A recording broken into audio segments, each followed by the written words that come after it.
This is part of the agenda's special series, Learning 2030. We picked that year because a child born now will graduate from high school in the year 2030. How different will that educational experience be from today's? Here are 4 people who are shaping the future of education. In Plymouth, UK, via Skype, Steve Wheeler, Associate Professor of Learning Technology at Plymouth University. In Charlottesville, Virginia, Carol Tomlinson, Professor of Educational Leadership, Foundations, and Policy at the University of Virginia. And with us here in our studios, Lois Rowe, Vice Principal at Havergal College here in Toronto, and Christina Ferrantino, Deputy Head of Academics at Holy Trinity School in Richmond Hill, Ontario. And we are delighted to welcome you all here today to our gathering for a discussion about where things are at as we look towards the year 2030. We also want to let everybody know that we would be delighted to hear from you. Wojtek Schemberg, our producer, and our online editor, Daniel Kitts, are hosting a live chat right now. It's on our homepage, theagenda.tvo.org. So please chime in, join the conversation, and let's hear your thoughts. Let's set the table with the following. Howard Gardner is a Harvard psychologist who wrote in Foreign Policy magazine a couple of years ago the following, and I want to read this to get our discussion started. With the global quest for long-term competitiveness assuming new urgency, education is on everyone's front burner. Societies are looking for ways to make quantum leaps in the speed and efficiency of learning. So long as we insist on teaching all students the same subjects in the same way, progress will be incremental. But now, for the first time, it is possible to individualize education, to teach each person what he or she needs and wants to know in ways that are most comfortable and most efficient, producing a qualitative spurt in educational effectiveness. Wherever and whenever personalized education takes hold, many more individuals will be well educated because they will have learned in ways that suit them best. Okay, Carol Tomlinson, let me bring you in first here down in Virginia. Are we making strides in learning how to teach individuals rather than large cohorts? Are we making adequate progress sufficiently? Well, your question, then your rephrase question, probably would elicit 2 different answers from me. I think we've made progress in teachers' awareness of student differences. It's not that people weren't aware of that in the past, it's just that the differences have become so much broader and so much more evident in most classrooms. And I meet very few teachers who aren't aware of the student differences. They understand that different kids respond to the same lesson in very different ways, that they enter at different points, that their cultures matter. If the question is, we made adequate progress, no, I don't think we're close yet. I think we're at a very early stage for a variety of reasons, with great possibilities ahead of us, but with a lot of distance yet to go. Let me take you back 45 years and offer up a local example here in the province of Ontario. There was a committee back then appointed by the then Minister of Education named William Davis, who went on to become the longest-serving Premier of Ontario in the 20th century. And the study was all about an individualized program of instruction for the development of potentialities of the child. It was led by 2 guys named Hall and Dennis, the Hall-Dennis Report. And I wonder whether, so in other words, this idea has been around for a long time. But will technology make the idea fly more today than it may have back then? Yes, I'd also make a clarification too. When I first started teaching, which was quite a few years ago, we talked a lot then about individualized education, which might be a synonym for personalized education, although those terms are used differently by different people. It's very difficult for a teacher who has 30 students in a classroom to create 30 lesson plans in 5 different subjects every day. And for secondary teachers who might have 125, 150 students to think about a different lesson plan for each student. Technology might make that possible for us, but in terms of a regular experience that we have without a massive infusion of technology, the term that I've used, differentiated instruction, is asking teachers to look at clumps of needs, to look at zones that students might be in, and to see how much better they can do by providing options for kids to work in 2 different zones or 4 different zones, and by offering kids more voice and choice in things they do, which would bring in other opportunities as well. if we were to look at really personalizing, meaning one-on-one, a perfect match or close to a perfect match for each student, I think that would require a tremendous infusion of technology. And that then raises a lot of questions about the role of the teacher versus the role of the technology. What role does a human being really have with students that technology can't quite fulfill, and what can technology do better than the teacher? And I think, again, we've found that it's difficult for teachers to infuse technology into their classrooms for many of the same reasons that it's difficult for them to infuse differentiation. And so, yes, I think it's possible that technology can revolutionize education, and we certainly are on the brink of that possibility now. But for it to really happen, for it to become daily practice, there are lots of feelings about education, perceptions about how students learn, what teachers are and aren't in the classroom to do, roles of governments, roles of assessments at the end of learning periods. All of those kinds of things would have to be dealt with a great deal more clarity than is the case right now. And let me do one more follow-up before I broaden the discussion and get everybody else involved, and that is, if you were a teacher today in elementary or high school and you started looking into this notion of personalized or individualized instruction, even with the advent of technology as your helper, does it all just sound too daunting? Well, what I've come to understand, or at least to believe, is it's not so daunting to look at the new thing called personalized education or differentiated instruction or whatever you want to call it. There's certainly great similarities there and some differences. What's difficult is getting rid of all the past conceptions that we have, the ruts of practice that we dig for ourselves over periods of time. It's very difficult to jettison those things, especially when you're surrounded by young people in the process of trying to do it. So I think it looks daunting to teachers. But the reason that it would be daunting, and I wouldn't argue that it is not so much that the notion of using technology to personalize education or differentiating instruction, not that those things are so difficult, but that it calls for a significant shift in the way that we perceive teaching and learning and assessment and the role of the teacher and the role of the student. And so it's really, in my opinion, many of those sort of framework pieces that we would have to revisit. And when teachers look and they believe that we're asking them to do a new thing around an old framework, it doesn't fit well.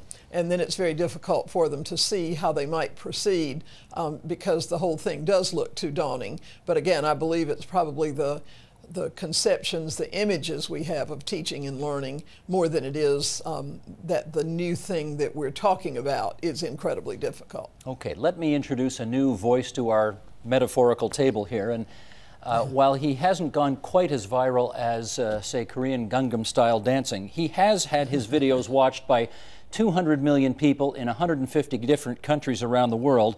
Sir Ken Robinson, one of the leading experts on what we're talking about today, here's an excerpt from one of his TED Talks. Roll tape, please.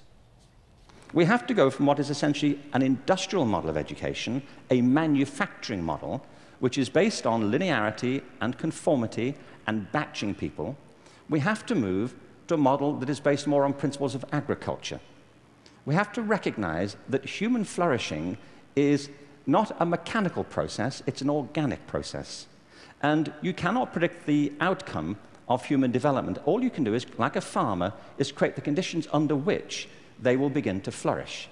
So when we look at reforming education and transforming it, it isn't like cloning a system. There are great ones, like KIPS, it's a great system. There are many great models. It's about customizing them to your circumstances and personalizing education to the people you're actually teaching. And doing that, I think, is the answer to the future. Sir Ken Robinson from about 3 years ago at one of the TED Talks. Lois Rowe, let me ask you. He talks about a more organic approach to learning, the agricultural model, if you like. Put some flesh on that bone. What do you think that means? Well, I'm going to harken back to something that Carol just said about an individualized approach. It doesn't necessarily mean that we've got teachers in a classroom with a lesson plan for every child. But if we look at what we're trying to do with education, it's to educate. And so knowing your child, knowing the children that are in the room, knowing what their strengths and their challenges are, you're really tailoring the education to them. So if we look at mentoring models, a mentor will always say, you begin with where someone is. So rather than feeling badly about where they're not, or regretting the education that they had before, you begin with where a child is. A seed, if you like, to go back to Ken Robinson's idea. And you honor the child for where the child is. And a good teacher will always have a very clear learning objective, the thing that they're trying to achieve. And I would say a personalized education is taking a child from where the child is, having a learning objective about where you want them to get to, and knowing that every child is going to go there, maybe in a different way, at a different pace, and in a different style, depending on how they learn. And to use a differentiated approach, we can say that maybe the learning task at the end looks different, but they're able to demonstrate the learning goal that you set for them. So maybe it's a seed, maybe the seeds look different at the end, but at the end you're going to end up with a plant of some kind that is useful. We're really torturing this agricultural metaphor here, eh? No, but I get you though. Me to. That's true, that's my fault. Christina, how about it? Can technology really do for us things that have never before been done in terms of really personalizing a child's educational experience?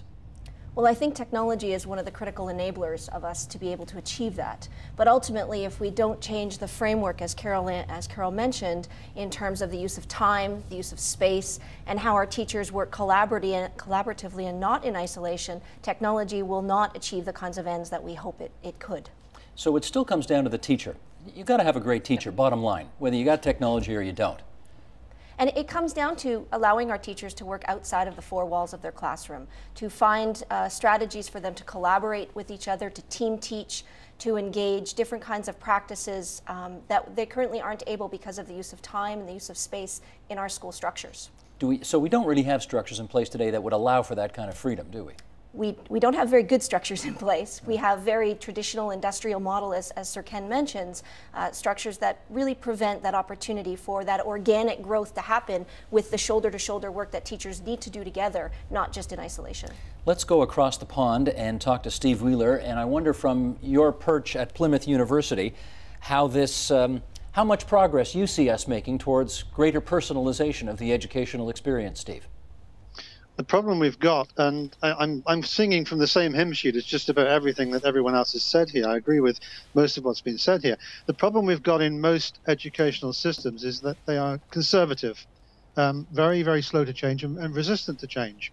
And Ken Robinson is right when he talks about this agricultural need, the need to go back to agricultural roots, if I can use that metaphor.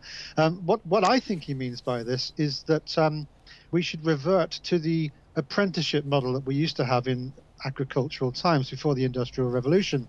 And the Industrial Revolution obviously changed all that. And now, as he says, we batch process children by age group.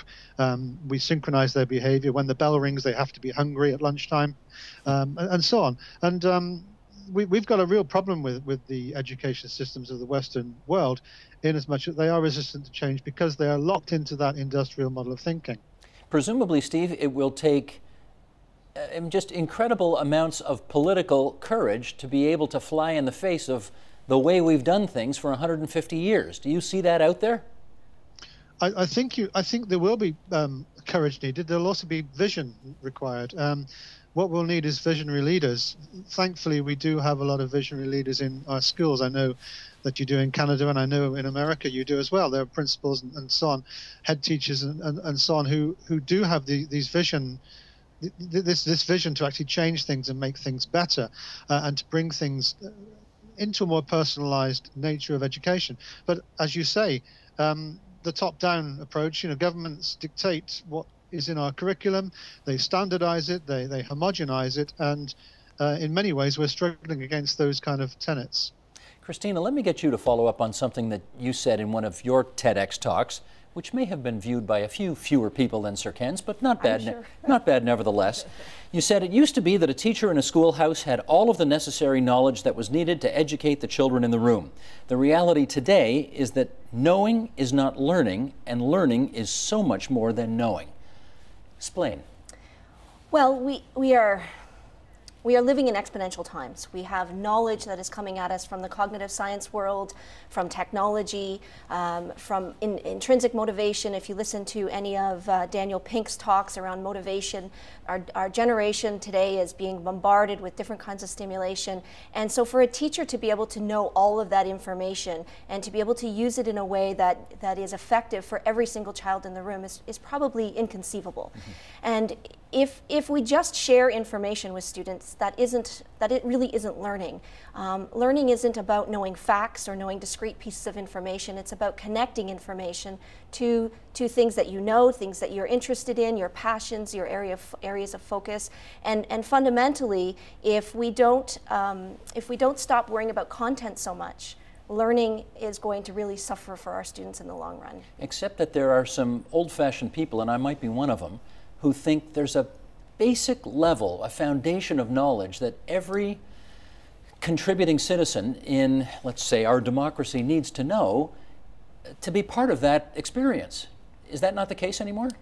Well, I think the focus is different. It's not so much about those things being the primary aim of education. We need to teach our students how to learn about themselves, how to know who they are as learners, and to be able to direct their own learning so that they can learn and relearn in any setting in the future.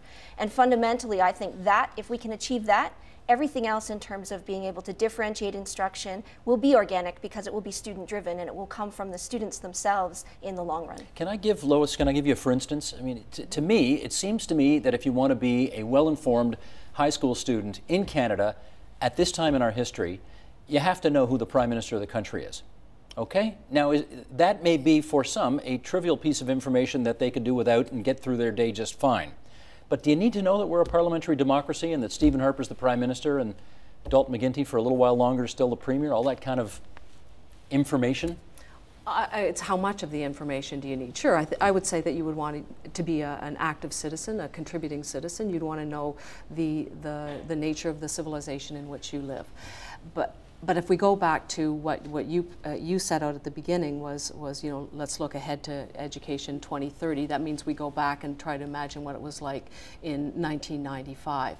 And at that time, I would say the emphasis, as Christina said, was really more on content. And we were assessing on content. Everything was about content. It was about what you knew. And now I would say what we're trying to do more with students is equip them with the tools to ask the right questions, to get at the more complexities, if you like. More critically analytical. Yeah, we would say it's a conceptual understanding of something rather than a content-based. But I would agree with you. There is a certain amount of content that we want students to have at their fingertips and to know. It's just really how you teach that information, and whether or not how you bring them to come to value it. So I could walk around with a lot of facts, but if I have no value for them, then they're just a lot of facts which I'm going to forget. That's a great point. It's also about retention. We can teach children anything we want in the school system. Whether they're able to retain that information and then use it in a context that's appropriate later on is really the big question. Mm-hmm. So it might be that on a test they can identify who the Prime Minister and the Prime Minister of Canada and the Premier of Ontario are, but can they leverage that later on in another way? Because fundamentally that's what learning is about. It's about knowing something and being able to use it in a different context later on. Carol Tomlinson, let me bring you back in here. I know one of the things that our school system prizes itself on is that we have spectacular cultural diversity in all of our schools. I want to ask you about academic diversity, which is a different thing. And what does it mean that our students, as I think you have said, are now more academically diverse than ever before? Well, I think that reflects the boundaryless world that we live in. I went to Iceland a few years ago wondering why I'd been invited there to talk about differentiation with such a homogeneous population. And this was before a couple of economic dips have hit most of the world, but found out when I got there that the reason I'd been invited was that they had pretty close to a zero unemployment rate, and the whole world had come to their backyard to work. And it was the first time that they had had to deal with cultural diversity. Cultural diversity is a part of academic diversity. So is opportunity diversity. So is gender diversity. So is diversity of interest. For me, I've used the term academic diversity as an umbrella to talk about the various ways that students come to us with differences that matter in terms of their academic achievement and their growth as learners. So cultural diversity is part of that, but there are other aspects of academic diversity that make a difference in learning as well. Lois, let's drill down, if we can, a bit on what this academic diversity really means day to day in the classroom. I gather there are some students who will learn better seeing the material. Absolutely. There are others who will learn better hearing the material. How does a teacher diagnose, if you like, that difference to make sure that the student learns in the best way possible? Well, by presenting it in a number of different ways to begin with. And again, this is one of the strengths of technology, is that technology allows us to present things in the same thing in many different ways.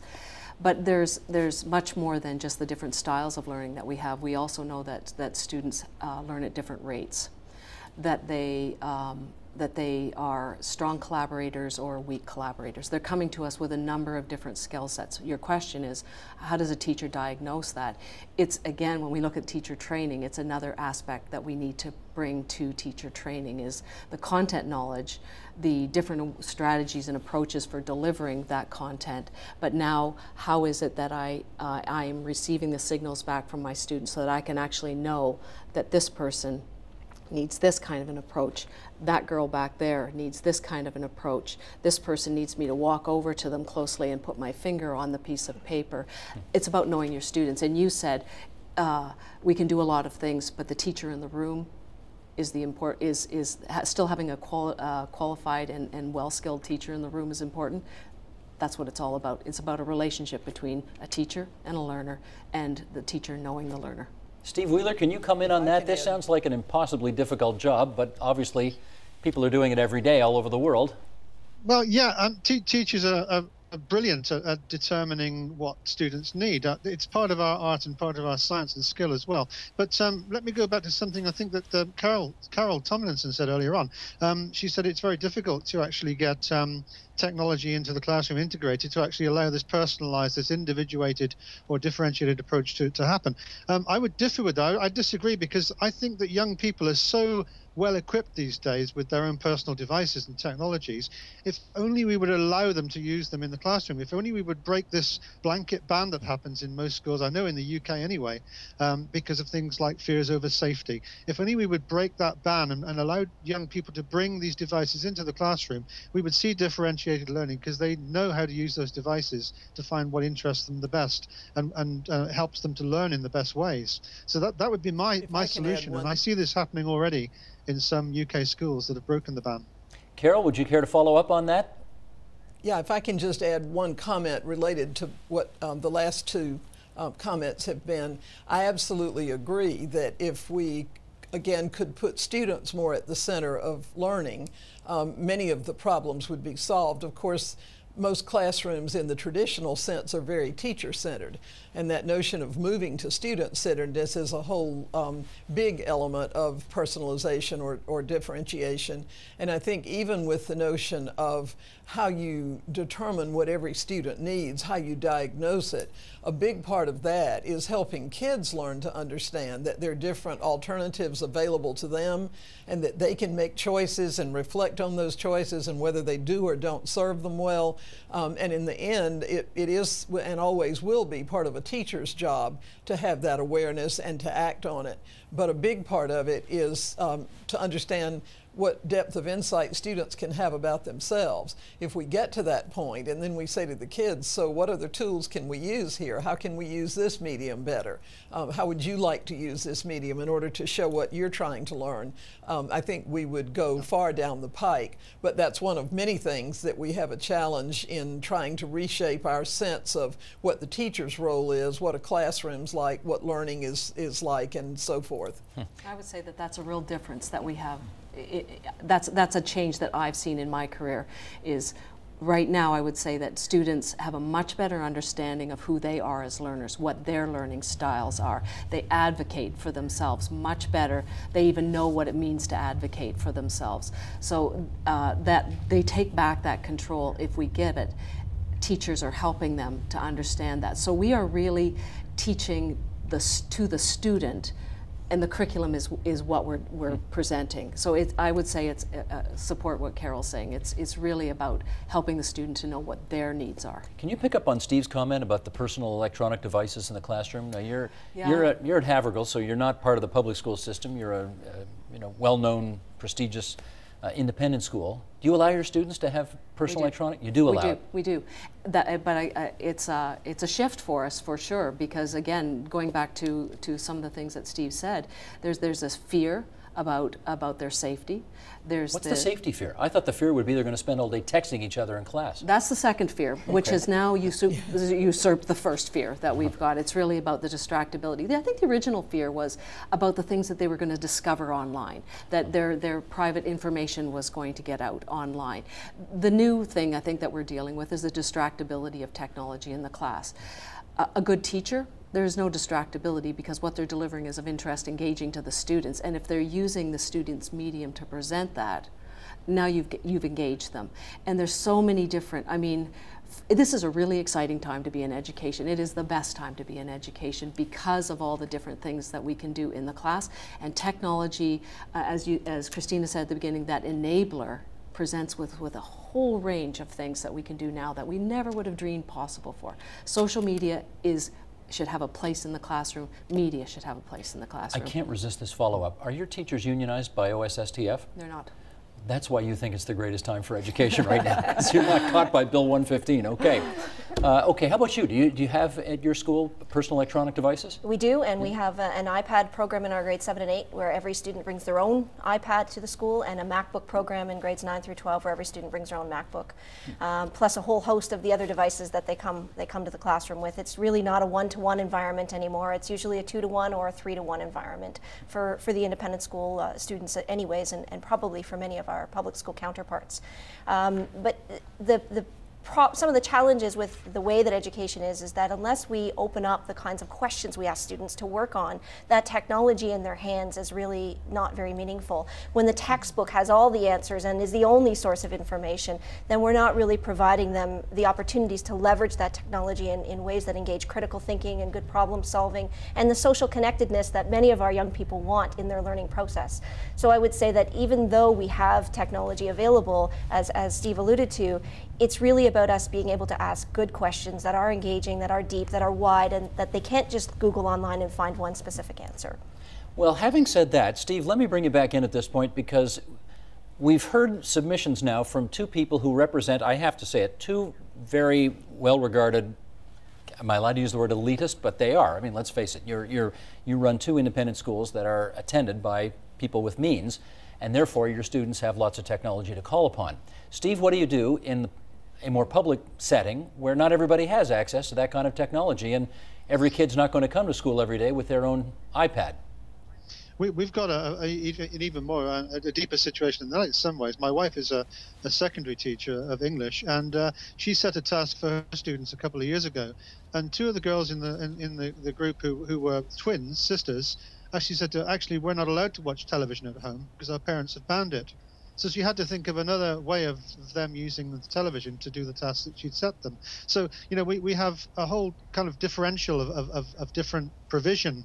Some of it's socioeconomic, some of it is religious or cultural, but we've got to understand that not all children will have access to technology, and if they do have access to technology, it'll be different to some of their peers. So we have to constantly think of new ways to supplement or to give alternative ideas for children to use when they're out of school, doing homework, for instance. And I think that's also part of the skill and the art of a teacher is to be aware of these issues and to actually facilitate accordingly. Let me just go back to the question of e-safety, because I wanted to just put a cap on that if I can. I was talking in New Zealand about a year ago, giving a presentation, and a whole group of principals and school leaders were in the audience, and one principal said to me, we ban internet in our school because it's so dangerous. And I said to him, well, does that mean you don't teach them how to cross the road safely as well? Because that's dangerous too. And you know, what better place than school to actually be able to make these kind of mistakes and be shown that this is not what you do with technology, that's what you do with it. You know, what better place than a safe environment where you're being looked after by teachers who are knowledgeable? Okay, but I need to follow up with Carol on this angle. There are already a lot of people, Carol, who believe that the quality of the education that you get depends, and I'll use the American terminology here, depends on the zip code in which you live. Do we add another layer of inequality to a child's education with technology now, where some people will not only have a better education by virtue of their zip code, but also by virtue of how much technology they can bring into the classroom with them? Well, I certainly think that's a liability. I work in 2 schools in the area where I am now. One of them is rural and has far less economic means than the other one, which is more centrally located and much more abundant with its resources. And so I can go into one of the first of the 2 schools, the rural one, and see a computer or 2 in the classroom where teachers have students sort of rotating among them to work. And then I can be in the second school where I was this morning, where every student has a MacBook and is engaged with dialogue in social media. And it's not an accident that's in the same school district. It's just that the means of extra support are in one and not in the other. On the other hand, I think, again, the quality of the teacher makes a big difference there. So if you have a teacher who says, okay, well, we don't all have this equipment, but there's a way that I can put images on the screen for all of us to see, and we can have conversations about what's happening, and then in smaller groups we can actually work with the technology, and then we can come back together and have a way of, again, putting an image up for all of us to see. Using the limited technology that we do have for more dynamic things than having students complete on-screen worksheets and that sort of thing. So I think certainly the ingenuity of the teacher can mitigate that some, but I think there's no doubt that zip code has a lot to do with opportunity in all areas, including technology. Let me put a new issue on the table here, and that's something called multiple intelligences. And Steve, I'll ask you to start us off on this. Howard Gardner, the Harvard psychologist who we quoted at the top of the program, is thought to be one of the biggest champions in the world of so-called multiple intelligences. Help us out. What does that mean? Well, Howard Gardner's original thesis went against the old style of IQ testing, which was quite limited when you think about the way it was managed, and still is in some cases, unfortunately. This kind of psychometric testing where all you're doing really is testing a very limited bandwidth of someone's understanding, so mathematical and maybe visual spatial skills. Most IQ tests will have those in them. What he decided to do was look at the multiple intelligence, or things like emotional intelligence, things like interpersonal and intrapersonal intelligences, things that people are equipped with which weren't tested by the IQ tests. I think he now has a number, I think it's number 9 now, 9 different intelligences that he's identified, and each of them we all have, according to his theory, in smaller or larger numbers, and these are also context bound. So they will come out in various different situations depending on what you find yourself in. And it's actually quite an interesting theory, because what it does is it differentiates between everybody. There is no pigeonholing us into, you know, he's a visual learner or she's an auditory learner. We are now all multiple intelligence people. Let's get Ken Robinson on this again, shall we? One more clip from Sir Ken Robinson. Roll tape, please, on this issue. Every education system on Earth has the same hierarchy of subjects. Everyone, doesn't matter where you go. You'd think it would be otherwise, but it isn't. At the top are mathematics and languages, then the humanities, and at the bottom are the arts, everywhere on Earth. There isn't an education system on the planet that teaches dance every day to children the way we teach them mathematics. Why? Why not? I think this is rather important. I think maths is very important, but so is dance. If you think of it, the whole system of public education around the world is a protracted process of university entrance. And the consequence is that many highly talented, brilliant, creative people think they're not, because the thing they were good at school wasn't valued or was actually stigmatized. And I think we can't afford to go on that way. Christina, were you a math teacher once upon a time? I am. I still am. Okay. Always be a math teacher, Steve. Okay. Does math equal dance? Well, I think what Sir Ken's point is that sometimes kids need to do different kinds of things to learn, be it math, science, English. I have a colleague who needs to pace in order to think deeply about things, and there are some students that need to be able to move and need to use movement in order to learn, and other students who need to be able to draw. And it's not so much about the hierarchy of the subjects as it is about providing opportunities for kids to leverage their own internal preferences to learn different kinds of concepts. But there is a bias, I think, in the current education system that says, come on, math is more important than dance.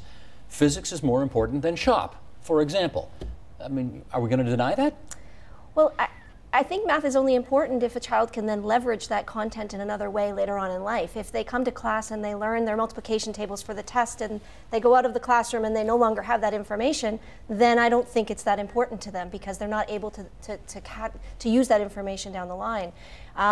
But again, I think it's much more about providing opportunities for kids to follow their passions, their interests, and to really feel confident about who they are as people, much more so than it is about multiplication tables or working with fractions. Lois, do we have to dispense with this traditional understanding of intelligence or what's important in school? Do we have to dispense with it? Yes, we do. We do. We do, but I'm going to go back to the question you just asked Christina, which was about the things that we value, and there's no more obvious example of how we value English and math more. Look at the requirements to graduate from high school here in the province of Ontario. You are required to have English until you get to grade 12. You are required to have a grade 11 math credit. The last time you're required to take a credit in physical and health education, grade 9. Now that says that we don't value physical and health education as much as we value math and English. That's still the case? Absolutely. Huh. The last time you're required to take physical and health education is in grade 9, and yet we look at things like obesity and now what we know about brain science is that we consider the cerebellum, that area that's responsible for body coordination, and there's some really great correlations between the development of that and the ability for you to organize your thinking. So by keeping physically active, you're actually improving your ability to think logically, connect ideas. So if we know that, why don't we make phys ed mandatory to the end of high school? That's an exceptional question. What's the answer? I don't have the answer. I don't have the answer. It goes back to our use of time. We organize our classes according to the Carnegie Unit, which identifies that in Ontario anyways, we need 110 hours of scheduled time for our students to learn.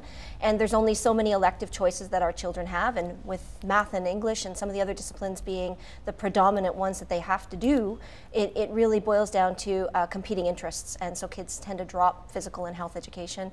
And we know also that the mental health issues that many of our young people are struggling would be helped and improved by being physically active and being engaged with their bodies, and yet we still, as a community, are not doing enough to help our kids in these areas. So, Carol, do we need to dispense? I guess let me wrap up a number of these ideas here with this question: do we need to dispense with the traditional idea of intelligence?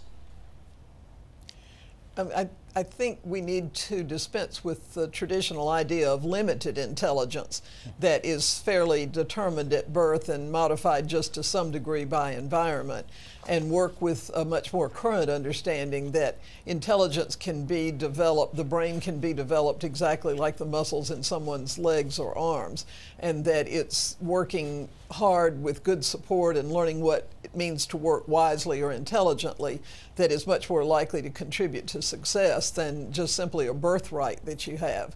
So yes, I do think we need to dispense with that. It would lift many kids' aspirations much higher if they understood their capacity to have that kind of impact on their success, and if they believe that they had the capacity to do the things they need to do to succeed. School in many ways identifies the kids that we believe to be able and those that we believe to be not so able, and we don't teach those groups of students in anything like the same way because of our preconceptions and very narrow ones of what intelligence is and is not. Okay, let me put... Can I just add one more point to that? Because when we look at some of the studies that are coming out of the University of British Columbia Faculty of Education, they are looking at correlations between IQ and academic success at some point in their life. They're finding a much higher correlation with what we call executive function, that ability to plan, organize, prioritize, metacognition. They're finding much tighter correlations between EF than IQ and academic success. So our emphasis, again, needs to be going on teaching those skills, helping the child to know each other. That's what's going to improve success at the end. I want to put a new issue on the table here, and I know it's heretical to talk about this in education, and that is fun. Let's try this. Here's an excerpt that I want to read from a blog post by a guy who teaches grade 6 here in the province of Ontario. His name is Rick McCleary, showing how different types of students worked on a project, and it follows a Twitter exchange between his class and the Canadian astronaut Chris Hadfield, who's up in space right now, and in fact, as odd as this sounds, dropped the ceremonial opening puck at the Maple Leafs home opener the other night from space. It was actually pretty cool how they pulled that off. But anyway, here we go. Here's what Rick has to say. More literary students have been writing an astronaut's blog about their travels to one of the moons of Jupiter. Arts-oriented students have created scale models of the International Space Station or a detailed section of Mars. Other learners chose to do a model of what they think the first colony on the surface of the moon would look using computer programs such as Google SketchUp or even Minecraft. Students whose passion is in health and fitness created activity centers where visitors learn about astronaut food, practice the astronaut jump and the moonwalk, compare their weights, and consider how Olympic records would be different if they were achieved on different planets. More drama-oriented students presented information in front of a green screen, so it looks like they're actually visiting another planet during the presentation. Steve, is the idea behind differentiated learning that each student does something which can't be compared to what any other student is doing? I think so, yeah. I think if we're trying to get kids to be creative, then we've got to ask them to each play to their own strengths, and they will create things that are different to everyone else. This is why, you know, Sophie's picture is totally different to William's picture, and they use different techniques, and it means different things to them. I think fun is the essence of that. Without fun, kids tend to switch off. This is education by stealth. What we've got to do is we've got to start injecting these elements of fun and enjoyment in to what would otherwise be a dull lesson about science. And I think that's a classic example of that. Now, Christina, Rick McCleary, this teacher, has taken fun to the nth degree, so much so, he doesn't grade his students anymore. Is that okay? I think it's wonderful, actually. You think it's wonderful that he doesn't offer any grades? I do. Grades really don't have very much currency with our children, especially our younger children, you know. It's not really important to them how they're doing in school until they get to a place where it's being measured by university as university acceptance or college programming. So fundamentally, it should be about learning and not about the number, which really doesn't tell the story at the end of the day anyways. Well, except that, Carol, parents want a number. They need to know if little Johnny or little Janie is passing or flunking, and if they're passing, are they an 85 student or are they a 55 student? Don't they need to know that information? Well, you're certainly correct that they feel the need to know that information. And of course, that's one of the challenges of changing schools. Schools are the only profession that I'm aware of where every member of the public is an expert. And every member of the public knows exactly what should be done to make school good. And of course, as is the case in many instances, what we want is what happened to us and what we've known forever. I think the best teachers are teachers of parents, just as much as they are teachers of children. And I think the best school leaders are teachers of parents, and help those parents develop a new vision with them so that the parents can be supportive of the kind of engagement with learning, which is an amazing human gift that really will propel their students into a much better position. I'm not naive enough to think that if we changed everything tomorrow so that school was really a delight for kids and sent home a note that says, by the way, no grades will come, that all the parents would say, what a wonderful day. But I do think that we can help parents understand, using the same kind of technology and knowledge we're talking about here, why it is that we might want to envision something different for their children. Well, except that, Lois, if you sent a letter home with your students saying, we're not going to offer grades anymore, you'd have, I don't know how many, 500 parents coming to your school the next day saying, for my 15 grand, I want a grade, damn it, right? You bet. Yeah, we have enough going from a percentage to levels is one hurdle. Going from check boxes down the side and a number on the top to criterion-based rubrics. As Carol said, you need to educate the parents on what it is that how you're evaluating the students. And evaluation, don't like that word, but essentially giving feedback, meaningful feedback to the child. And again, I'm going to say it is an exciting time in education because of the skills that our teachers are developing in terms of providing feedback that's meaningful, that gives the students an idea of not only where they are, but why they're there, how they were put there, and in some ways what the next step is for them. Christina? Technology will play a fundamental part in all of this, because if we can show parents how their children are growing and learning, they become less focused on the grade. The grade is the primary vehicle of communication we have to our parent community at the moment as to how their children are learning. If we can give them a view into their child's growth, how their child is being challenged in the program, what successes they're having, what areas of weakness. It's akin to a family watching their child play hockey on the rink. You can look out and see your child in the context of all those other children playing in a hockey game and know where your child sits because you have a lens into how they're progressing and how they're growing. And I think technology will be fundamental to us moving away from grades in giving our parents that kind of view. I can't think of a tougher thing in terms of getting from there to there. That's going to be a hard sell, don't you think? It will be, but those things that are valuable are always the hardest to do. You are all way too optimistic and sunshiny about the way things are going nowadays. Steve, I'm going to read you a quote and then come up with a question afterwards. Education is what remains after one has forgotten what one has learned in school. So said Albert Einstein. Start us off with some discussion about whether or not a more individuated personal experience in school would result in less forgetting. Well, there's a lot of stuff to unpack there. I mean, Albert Einstein allegedly said that. Whether he did or not is down to history's interpretation. But, you know, this idea of forgetting something, there's lots of ways of forgetting something. Most people forget because they're motivated to, because it was a bad experience. I remember a time when I was in school as a primary school kid, and I asked a question, and I plucked up the courage to ask that question, even though I was quite a shy little boy at the time. And the teacher said, "What a stupid question." And she laughed at me, and so did the rest of the class. And I learned a very important lesson that day, which I remembered forever, and that was never, ever ask questions in class because you'll get laughed at. So this is bad education. Whereas if you're going to remember something, then you're going to be motivated to remember it because it has meaning to you. It has some kind of significance to your life. And, you know, I think what Einstein, if he was saying that, was getting at was that we need to have memorable situations in school rather than situations which cause us to regret and to rue the day we ever set foot in that school. Carol, do you think we'd do less forgetting if we had more personalized education? Well, I do, because I think we learn best the things that matter to us. One of the issues of academic diversity is how we couch things that students need to learn in a way that's personally meaningful for them in terms of culture, in terms of gender, in terms of point of entry and that kind of thing. So I do think that's the case, but I also think that if the best picture that we could develop of education is putting kids in a room and letting them do whatever they want to, we haven't yet understood what the role of the teacher is. I do think that there are things, not typically the kinds of things we teach in many traditional schools, but things that we need students to understand, particular kinds of skills, for example, metacognition, that students need to develop.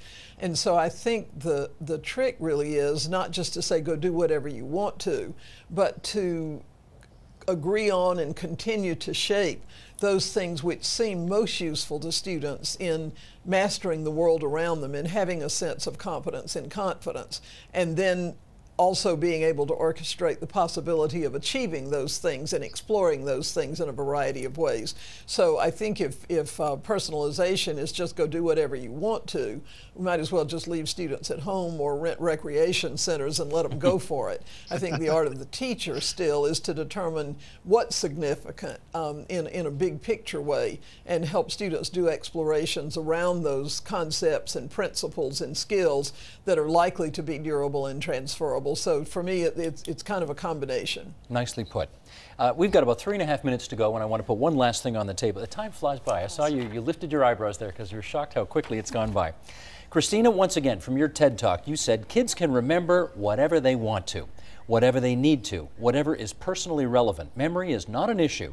When the motivation and personal relevance are high, we need to learn to let go of our concerns about content. But here's one reason why it's hard to let go.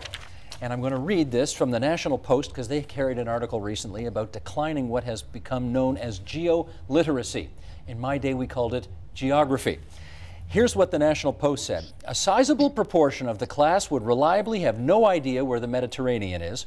Some students would circle Africa and indicate that's Europe. And if asked to locate England and Ireland, sorry about this, Steve, they would put them in Africa. I have had students that aren't able to correctly label the Atlantic Ocean even though we are on it. I'm going to kind of revisit for our last few minutes here one of those issues that I brought up earlier. Oh, and incidentally, 3/4 of the kids flunked the quiz. Are there facts we just simply have to know? Bottom line. I think there are some facts that we need to know, but they need to be connected to other facts. To just learn facts in isolation isn't going to help us. The teacher that you spoke about, the grade 6 teacher that's doing the activity with the astronauts. Yes. Fundamentally, those children will remember that experience and all the information they learned forever. And it's because it's related to them. It's connected into their learning style. It's connected to learning together with classmates and building something, creating something that hasn't ever existed before. It's what we call student-generated content. When we allow students the opportunity to create something, to be producers of their knowledge and their information, then it becomes something that they can hold on to. Our job as educators is to find ways to take that content that we think is valuable and to provide opportunities for kids to really maintain that connection to it long after they've gone from our classrooms. Steve, I wonder though whether, as we think about education in the year 2030, are they still going to be having kids do their, 5, 6, and 7 times tables then? Are they going to teach them how to write, for goodness sakes? I think Christina's hit the nail on the head here when she's talking about the idea that this is transferable skills. This is stuff they'll remember forever. There are certain facts we need to know, but I think it was David Warlick that said a few years back that teachers are in an invidious position, and we're trying to prepare young people for a future that doesn't exist yet, and we can't even clearly describe what that future is going to be. So how are we going to prepare them? The best thing we can possibly do is to prepare them with transferable skills and with knowledge that is sustainable and that evolves with their lives. That's the best we can do.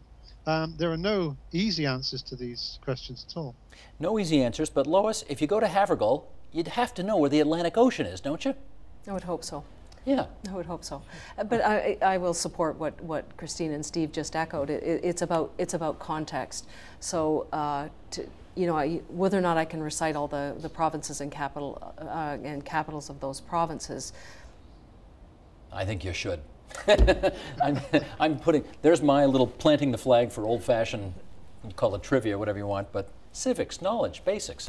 Well, in the U.S., they may call that the Common Core, which is the curriculum that they've come up with there for mathematics and English that they want to teach, and 45 states have signed on to teach the Common Core.